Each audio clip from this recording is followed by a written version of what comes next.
The federal government now says the drone sightings over the country are a mix of actual aircraft, hobbyist drones, and stars that no government agency, including the FAA and Defense Department, have identified as anomalous that would pose a national security risk. Joining us now is Mark Morgan, the former acting commissioner of Customs and Border Protection and visiting fellow at the Heritage Foundation, as well as one of the former directors of a division of the FBI. Mark, good morning to you. We always knew some of these sightings were legitimate hobbyists. We also knew some were copycats. Some might have even been covert government drones. The issue is we did see a Chinese spy balloon traverse the entire country before it was shot down, and it was downplayed. So what did you make of the federal government's response to all of this? Well, Jan, I think one of the reasons why we've had this acute response from the American people, what's going on, the drone drama, as you call it, is because, let's face the reality, the American people have lost trust in our government, specifically the Department of Justice and the Department of Homeland Security. And let's be honest here, we had during the Sunday talk show circuits, we had the disgraced and impeached Secretary Mayorkas, who has overseen the worst border security crisis in our lifetime, impacting every aspect of our nation's national security, who have repeatedly lied to the American people that there's nothing to see on the border and everything is under control. He's telling us, quote, "Don't worry about it, we're on it." And then the FBI, again, a significant amount of American people have believed that FBI has become weaponized. They're just not buying it. They don't trust it. And so if we don't regain the trust of the American people and stop the erosion, I'm going to submit to you that's the most dangerous thing to our nation. And that's leading to a lot of this drama. Transparency always key there.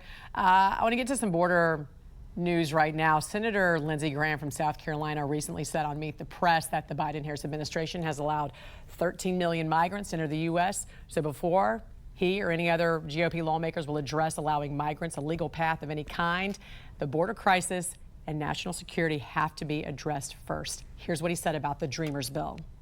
If you legalize one person now, there'd be a run on the border. There will be no legalization. There will be no Dreamer bill until we lock our border down. What's your thoughts, Mark?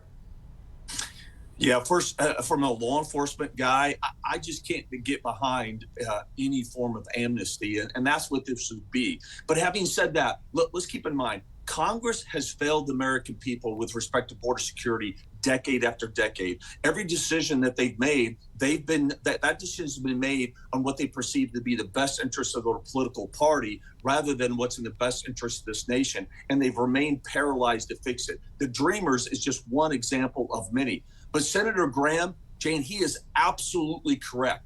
The first process has to be to secure the physical border before we have any discussion about anything else. To do otherwise will literally undercut our message and ability to stop the flow of illegal migration and secure our border. And here's the last thing. We've been down this road.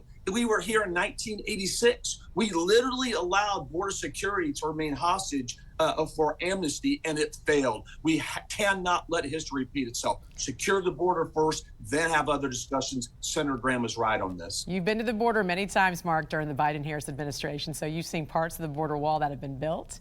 You've seen parts of the wall where Biden has stopped construction, only to see scrap metal just wasting away there. What do you think of the Biden administration now trying to sell off this metal, especially now that he's leaving office? How important will it be for Trump to finish this wall? Yeah, I was there as acting commissioner where we built 462 miles of wall. Here's the fact. The wall is an integral part of a multi-layered strategy of infrastructure, technology, and personnel. Anywhere in strategic location where that approach is applied with support of effective policies that allows them to actually enforce the law and do their job, every single measure of success improves, hands down.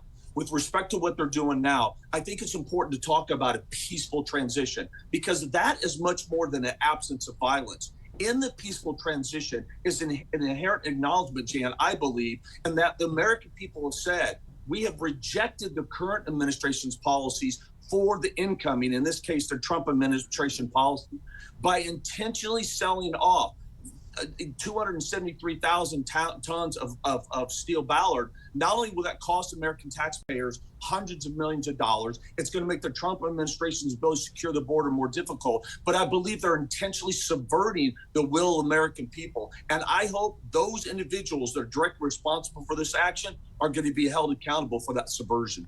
Former Acting Commissioner of Customs and Border Protection and visiting fellow at the Heritage Foundation. Mark, always a pleasure talking to you, and I know I'm not going to see you next week or the week after that. So Merry Christmas, Happy New Year. To you and yours as well. Thanks. Thank you so much, Mark.